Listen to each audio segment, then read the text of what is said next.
I don't know if you can have acidity without the sulfur hydroxide. I don't think you can. That's the breakdown, right, like the pyrite breaking down, right? So yep. Yeah.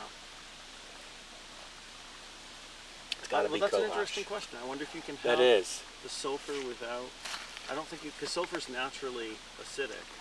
So yeah, I think it is. Sulfur, it's automatically acidic from what I know. But I think it's true. Yeah. I don't know a lot about it.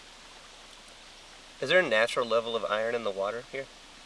Well, AMD, like when we set our Sunday Creek's standards, we set anything above 1 milligram per liter is unacceptable. So if we have this, that seems like a lot. Still, a milligram. But we're dealing with like sometimes 200 milligrams per liter. Wow. So we set our standards high. We set a goal of 90 milligrams per liter alkalinity. And when we don't have mining, this is probably not even 90. This is like 85. So we set them high. But I think regular water probably will have trace iron and aluminum, not anything above 1. So, yeah.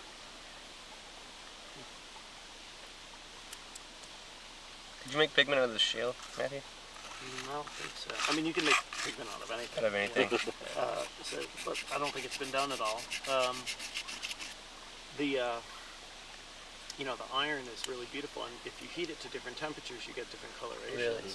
So you can, all of the earth tones in both oil and acrylic paint are just different compounds of iron, basically. The sepia, ochre. Really? Yeah, what's the other one? Sepia, ochre, and there's one more I'm forgetting.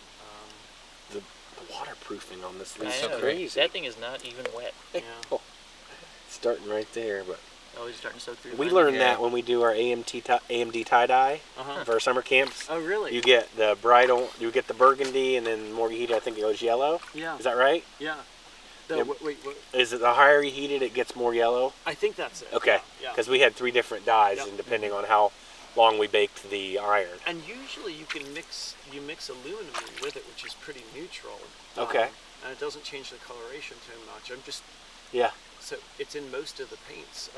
There's sort of some aluminum mixture as well. You think they just mix it as a filler? I think so. So it might be something else. And then the other big thing is chromium, which we wouldn't hopefully get out of any of the mines here. Sure. Yeah, I hope not. But it's a really common component. Lead, of course. Yeah. And what's the third color? Sepia, ochre, and sienna.